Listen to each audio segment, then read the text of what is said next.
الحمد لله رب العالمين والصلاة والسلام على أشرف الأنبياء والمرسلين نبينا محمد وعلى آله وصحبه أجمعين وبعد السلام عليكم ورحمة الله. So which topic were we talking about last week? Huh? Yeah, the second part about the 10 days of the Hijjah, and then the part from the book we were going over. Anybody remember? Husn al-Dhan, having good thoughts about Allah subhanahu wa ta'ala. So the Imam, remember, he's been going through different deceptions that people fall or make mistakes in, like taking Allah subhanahu wa ta'ala's mercy for granted, or saying, his forgiveness, or having husn al-Dhan, like good thoughts about Allah, using these as excuses to fall into sin and continuing in sin without repenting, thinking that this is going to save him. And the Imam is trying to show us that this is not the case, that a person who continues on with evil deeds, especially the major sins, and he doesn't repent, then he might be facing punishment. So in summary, whoever has good thoughts about Allah subhanahu wa ta'ala should have good actions and stay away from the major sins. As the Prophet ﷺ said in the hadith narrated by Imam al-Tirmidhi and Imam Ahmed in the Musnad, الكيس من دان نفسه وعمل لما بعد الموت والعاجز من اتبع نفسه هواه وتمنى على الله. So the Prophet ﷺ said that the wise person is the one who keeps watch over his bodily desires, his actions and his thoughts, like he keeps an eye on it. That's the wise person. Anything that he's thinking, anything that's coming out of his mouth, anything that he's doing, he's keeping an eye on it, he's keeping track of it. And he abstains from that which is harmful to himself, striving to do good and stay away from evil, and prepares himself for death. Like he does the actions that are required after death. And the foolish one is the one who follows his lower desires, and he expects Allah subhanahu wa ta'ala to fulfill his wishes. So the person that doesn't do the good deeds, he does the evil stuff, and he thinks Allah is going to answer his prayers. That's the foolish person. But the wise person, the smart person, is the one who controls his lower desires and does the actions and prepares for death. That's part of life. Like we said, we're going to death. That's our whole purpose, to prepare for the next life. So if you forget that, you fall into the foolish category.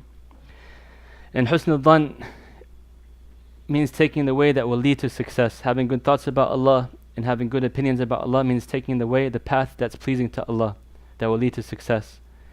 And having su' al-Dhan, or misunderstanding husn al-Dhan and doing evil, is following the path of destruction and the path of desires and the lower desires that will take you. May Allah protect us all from that, the hellfire. Then the Imam, he continues, he said, فإن قيل بل يتأتى ذلك ويكون مستندا حسن الظن سعة مغفرة الله ورحمته وعفوه وجوده وأن رحمته سبقت غضبه وأنه لا تنفعه العقوبة ولا يضره العفو. So he said, if people will say, well, what about like having good thoughts about Allah, having forgiveness and mercy and being kind and generous, and that his mercy precedes his anger, and that Allah subhanahu wa ta'ala doesn't benefit with punishing us, and he's not harmed by giving us mercy, like what do you respond to that? In Arabic that's called qila. They can make, it's interesting, in the Arabic language you can make verbs out of like phrases. So فإن قيل is a popular phrase, it's called فانقلا. فإن قيل, like when you say لا حول ولا قوة إلا بالله, that's called حوقلا. Right? So it's just an interesting Arabic side note that you can know. So he's saying, in qila, this is popular in the Arabic books, in arguments, when they say, so if they say such and such, then the Imam, he responds.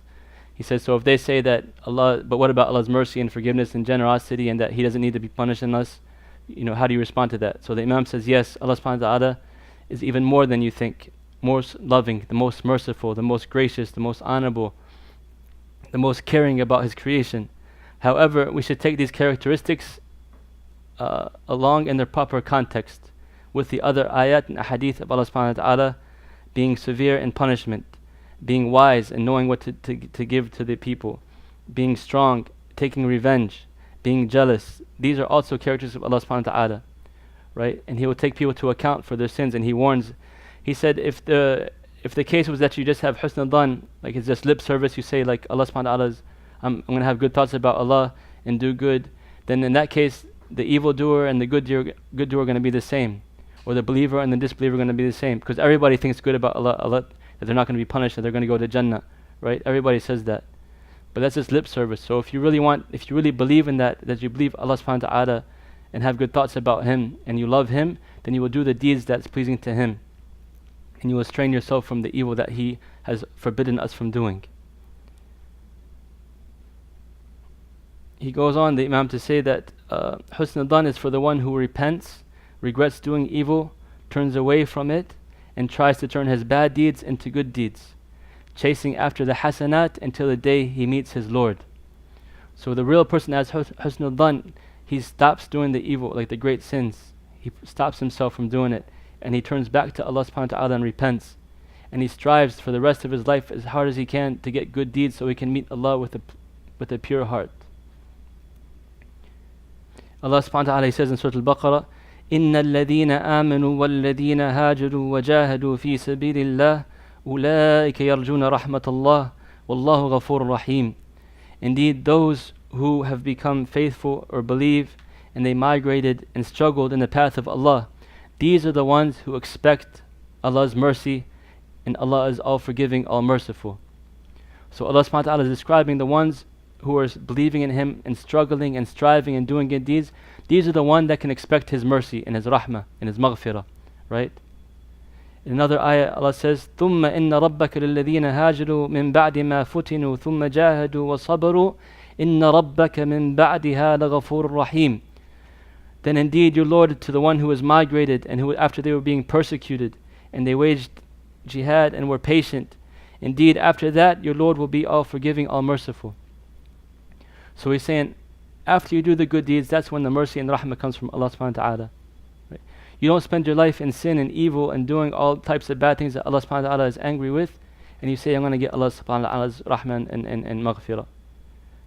Allah is saying in these ayats, it's the people who do good deeds, that believe in Him, that struggle, that strive. These are the ones that deserve His rahmah. So basically, to summarize, husn al-dhan is doing what you need to do to deserve Allah's mercy.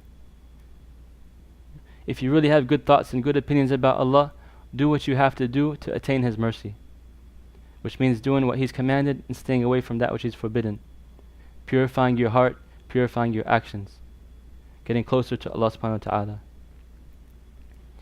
Next, the Imam, he says, وكثير من الجهال اعتمدوا على رحمة الله وعفوه وكرمه وضيعوا أمره ونهيه ونسوا أنه شديد العقاب وأنه لا يريد بأسه عن ويرد بأسه عن القوم المجرمين.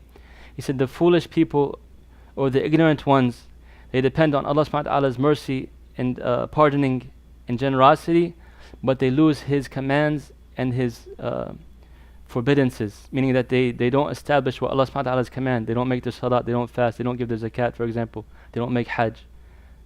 And then they do what Allah subhanahu wa ta'ala has forbidden them from doing, making backbiting, stealing, theft, murder, or whatever, any of these great sins, right? And they forget that Allah subhanahu wa ta'ala is shadidul iqab, that Allah is severe in punishment, and His punishment will not escape the evildoers, right? So you have to keep that in mind. Relying on Allah subhanahu wa ta'ala's mercy without doing the deeds is basically being a hypocrite.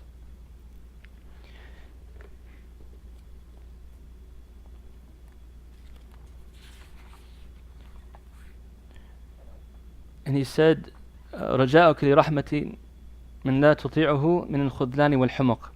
Like many of the scholars of the past, they said that those who hope for Allah subhanahu wa ta'ala's mercy without obeying Him are from the ones who are deceived or foolish or crazy.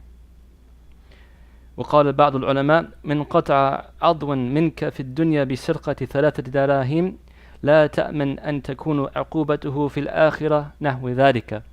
So they're saying the ones that will cut the hand of a thief for 3 dirhams is the same one that's going to take you to account on the Day of Judgment.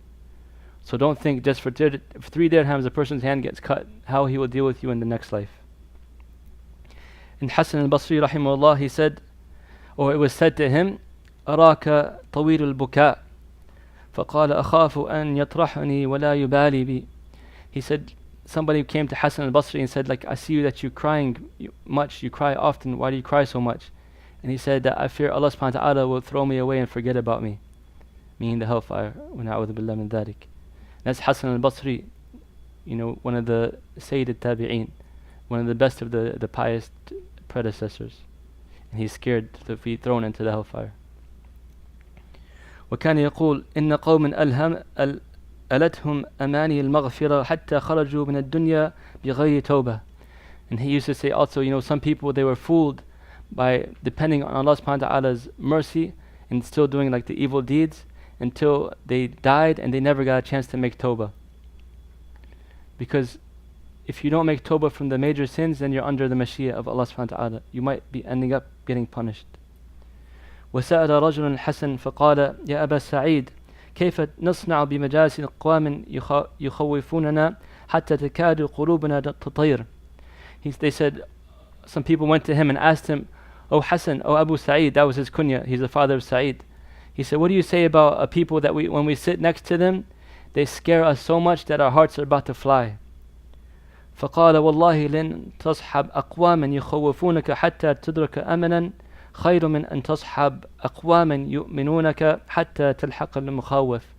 He said, by Allah, it's better for you to sit with those people that will scare you and basically remind you of Allah subhanahu wa ta'ala until you achieve tranquility and safety, meaning on the day of judgment. Because you were scared in this dunya from falling into sin, you'll be at peace on the day of judgment.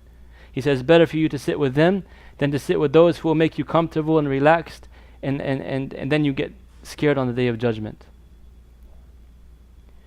And then the Imam, rahimahullah, he goes into like pages and pages of different ahadith about hadith al-wa'd, they're called, like the hadith of warning and basically trying to scare us or remind us of the punishment that's going to come in the grave or in the afterlife, to get us to think, what should we be doing in this life. So why do you think the Imam is focusing on these issues? Anybody can answer? Yes, for a person to hold himself accountable. Also, what's the purpose of this book originally? What's the Imam, rahimahullah, why did he write this book?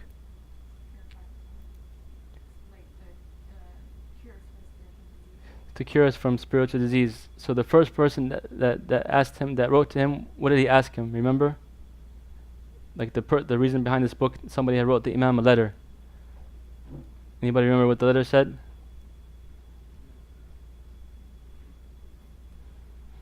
Okay, so we have to do some reviewing, inshallah. It's important to review and to remember. Not like sometimes in our studies, in normal studies, we study for the test and then pass the test and khalas, forget about it. Inshallah, this is for our major test, Yawm al-Qiyamah, so inshallah we try to keep as much benefit as we can for reviewing.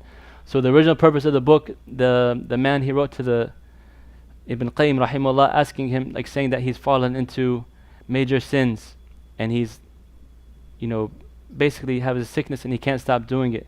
So what's the cure? So the Imam, he's giving us the different reasons and different cures of how to stop from falling, to stop falling into sin. And remember he said he's asking the question, which is getting knowledge to know what's right and wrong so you can stay away from the sin. Making dua, calling upon Allah subhanahu wa ta'ala to help you stop doing the sin. That's also for purifying and curing the diseases of the body and diseases of the heart. And the Quran, right? And then he went into qadr, believing in qadr, how you can, when you know that Allah subhanahu wa ta'ala is in control of everything, you have a peace of heart that can control and save you from anxiety and depression. And also believing, not using qadr as an excuse to make it, fall into sins, right? But here at this point he's talking about not depending upon Allah subhanahu wa ta'ala, or taking Allah subhanahu wa ta'ala's mercy for granted, or his pardoning for granted, or having husn al-dhan for granted. He's saying this because the person is in the middle of doing a big sin. So when you're giving advice to someone that's doing sin, it's not the time to talk about mercy and forgiveness and he's drinking wine and you're like, Allah Ghafoor Rahim, or he's backbiting and you're like Jannah and stuff like that. No, this is the time to remember Allah subhanahu wa ta'ala is going to punish, can punish you for doing this. this is the time to remember, like, fear Allah. You can go to hell for this, right? So that's why this Imam, rahimahullah, he's focused on this part now, because the main point is to get the person to stop from falling into these major sins, correct himself, purify himself, and then he can start developing higher spirituality. So that's the point that the Imam is going through this. So inshallah we'll read as much as we can some of the ahadith of wa'id, or punishment, and then we can talk about inshallah the last couple minutes we'll talk about Day of Arafat tomorrow, bi'idhnillah. So the first hadith, the Imam, he says, سمعت رسول الله صلى الله عليه وسلم يقول يجيء برجل يوم القيامة فيلقى في النار فتندق أقتاب بطنه فيدور في النار كما يدور الحمار برحيه فيطرح به أهل النار فيقولون يا فلان ما أصابك ألم تكن تأمرنا بمعروف وتنهانا عن المنكر فيقول كنت آمركم بالمعروف ولا آتيه وأنهاكم عن المنكر وآتيه. He said that the Prophet ﷺ talked about a man who will be brought forth on the Day of Judgment, and he will be thrown into the hellfire, and his intestines will be cut, like falling out of his stomach, and he'll be trying to like pick up his intestines, and the people of the hellfire will see him and say, oh person, oh such and such, like, what's wrong? Didn't you tell us to do good and stay away from evil? And he said, yeah, I used to tell you to do good and stay away from evil, but I used to do the evil. Or I used to tell you to do good and I wouldn't do it, and I used to tell you to stay away from evil and I would do the evil. So look at this punishment that he has on the Day of Judgment for being like a hypocrite. Also the Prophet ﷺ, he said that he passed by some people on the night journey. The Prophet ﷺ was taken on a night journey, and he saw like the people of the hellfire and the people of Jannah.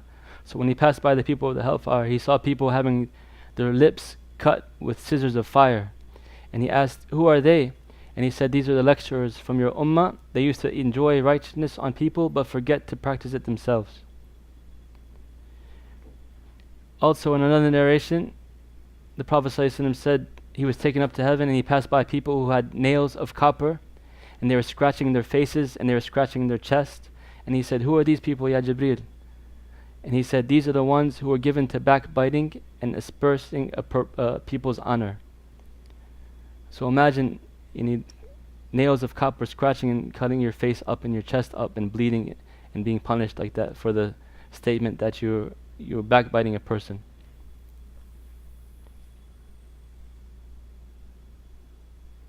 Then the Prophet ﷺ, he said, the Imam was talking about the hadith of the Prophet. He used to often make the dua, يا مقلب القلوب والأبصار ثبت قلبي على دينك. فقلنا يا رسول الله آمنك بك وبما جئت به فهل تخاف علينا؟ قال نعم إن القلوب بين من أصابع الله يقلبها كيف يشاء. He said, the Prophet ﷺ used to make dua often, O the changer of the hearts and the vision, make my heart firm upon your deen. And the Sahaba heard the Prophet ﷺ often repeating this dua, and they said to him, O Messenger of Allah, we believe in you and what you came with.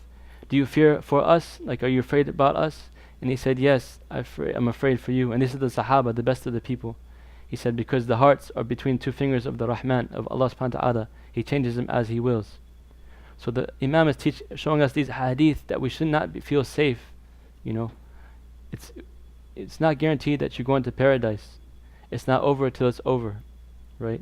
Even Imam Ahmad rahimahullah, he was on his deathbed, and his son was trying to tell him to like say La ilaha illallah, and he was saying not yet, not yet.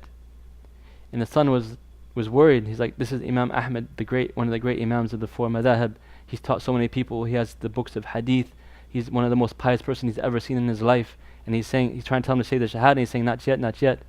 And then he came to, and his son Abdullah said, oh father, ya abati, I was telling you to say the shahada, and you're telling me not yet, not yet. And he said, no my son, the shaitan was coming to me and saying, you have made it into paradise, go ahead, you're okay. Basically trying to fill his head up with pride. You're the righteous imam, khalas. And he was saying, no, not yet, not yet. This is Imam Ahmad. So even Imam Ahmad was not in the deathbed, about to die, and he's not guaranteed. Right? And I told you some of the Sahaba like Umar and Abu Bakr radiallahu anhum, how they would say that even if one foot was in paradise and another was not there yet, I wouldn't feel safe. You know. And we do what we want to do, and mashallah, we're going to be Ahl al-Jannah, Firdaus al-A'la, no problem, right? May Allah forgive us and protect us. You know.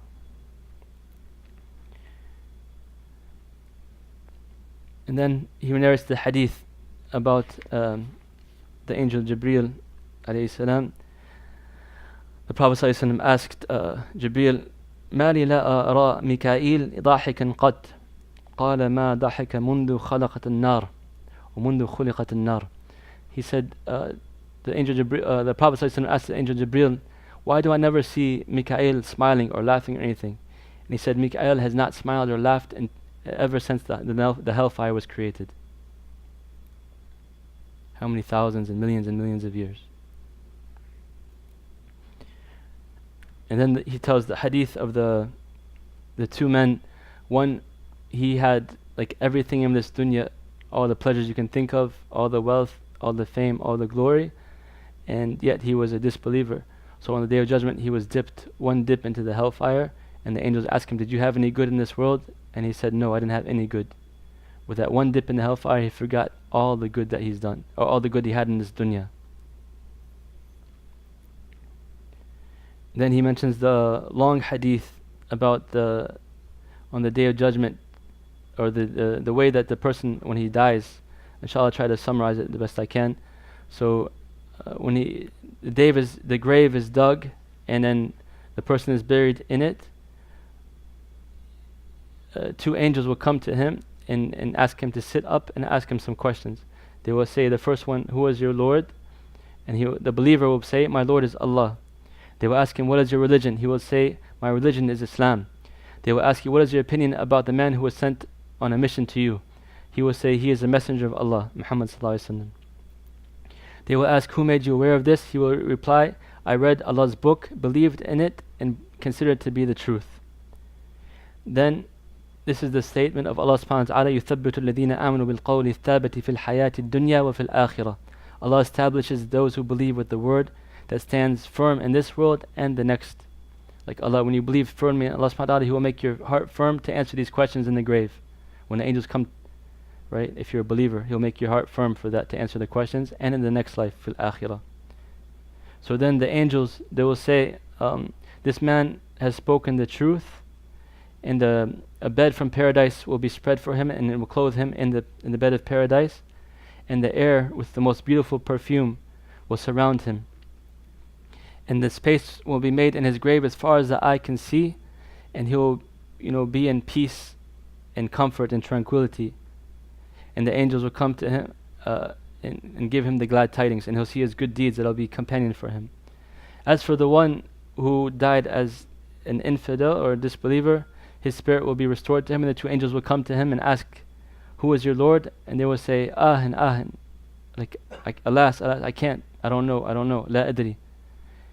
And then in some narrations they said he'll be struck with a rod or a hammer that will make him scream so loud that if any of the humans or the jinn were to hear it, they would drop dead from fear. That's how loud it would be. And then they ask him again, what is your religion? He says the same thing. He can't answer. And then, who is the man who was sent to you? He can't answer. And then it will say, like a bed of the hellfire will be surrounded for him, and he will be clothed from the fire of hell, and he will have a door opened to the hellfire. And then the grave will become so compressed that his ribs will crush together. And then in another narration they said a sledgehammer, that if it was to strike a mountain, it would make the mountain crumble. It will strike this person, and like I said, it will make him scream so loud that if any human or jinn were to hear it, it would pass dead from fear. This is the trial of the grave. May Allah protect us from that. Another narration, the Prophet ﷺ, he saw some people gathering around. He said, what are they doing? And he said that they're digging a grave. So the Prophet ﷺ, he felt anxious, and he ran to there and he rested on his knees. And then when they came to see the Prophet ﷺ, they saw that the ground was wet with tears from him crying. And he said, dear brothers, prepare for a day like this. This is the Prophet ﷺ crying. And he's telling the Sahaba, prepare for a day like this. This is the reality. This is the day that you're going to see. You chase after this dunya so much, giving your all to this dunya. At the end of the day, it's just going to give you this, a piece of dirt in the earth that you're going to be buried in. And then the Prophet ﷺ, he records another hadith of the Prophet ﷺ saying that my example and your example is that like of people who are worried about an invasion from their enemy. So he dispatched someone to look around and observe. So he returned to warn his people, but he was so anxious that the enemy might catch up with him, he took his clothes off and started yelling, the enemy, the enemy. So the Arabs in the past, when they had something like very grave and serious, they don't have like microphones or cell phones or something like that to get in touch with the person. So they would take their shirts off, and then they would see the person like bare-chested or half naked, and they would think like something serious is going on. So the Prophet ﷺ says, I'm like this person coming to warn you that the enemy is coming, the enemy is coming. And then the scholar, Imam here is pointing that the Prophet ﷺ is warning us about the death that's going to come to us, or the hellfire, right? That's how serious it is. Inshallah, we'll continue next time. We might change the date, inshallah, but we'll notify everybody if we do change the date. And just a quick reminder, tomorrow is the day of Arafah, and it's the day that Allah subhanahu wa ta'ala, He frees the most people from the hellfire, and it's called Yawm al-Rahmah, the day of mercy, right? And that day for the Hajj, everybody is gathered in Arafat and calling upon Allah subhanahu wa ta'ala, spending the whole day making dua to Him, right? So for us, it's prescribed that we fast, inshallah. The fasting of the day of Arafat will forgive the sins from the year before and in the year to come, inshallah. Right, so it's a great reward. From now, like the day of Islam starts from right now, from Maghrib until the next Maghrib. So Arafah has officially started, right? So plan your day, inshallah, to take advantage of Allah subhanahu wa ta'ala's mercy, right? Like inshallah, try to do extra prayers this evening. If you can wake up before Fajr to do Qiyam al-Layl, inshallah, and have your suhoor. If you could stay up after Fajr to the shuruq, reading the Quran or making dhikr, and then pray the shuruq and duha. Anything extra you can do tomorrow, do it, inshallah. And the best thing to say, La ilaha illallah wahdahu la sharika lah, lahul mulk wa lahul hamd, wa huwa ala kulli shayin qadir. Repeat that dua often. La ilaha illallah. Right? Make dua throughout the day. It doesn't cost you anything to say the dua on your lips. Right? Subhanallah, alhamdulillah, la ilaha illallah, Allahu akbar. Read the Quran. Right? Inshallah, whatever you can do from good, tomorrow do it. Give sadaqah, but especially making dua. This is the day, like I said, that Allah subhanahu wa ta'ala releases people from the hellfire. So we ask Allah Azza wa Jal to make us of those, inshallah, that He releases from the hellfire, enters into paradise. أقول قولي هذا واستغفر الله لي ولكم فاستغفروه إنه غفور رحيم. جزاكم الله خير. السلام عليكم ورحمة الله. جزاكم الله خير.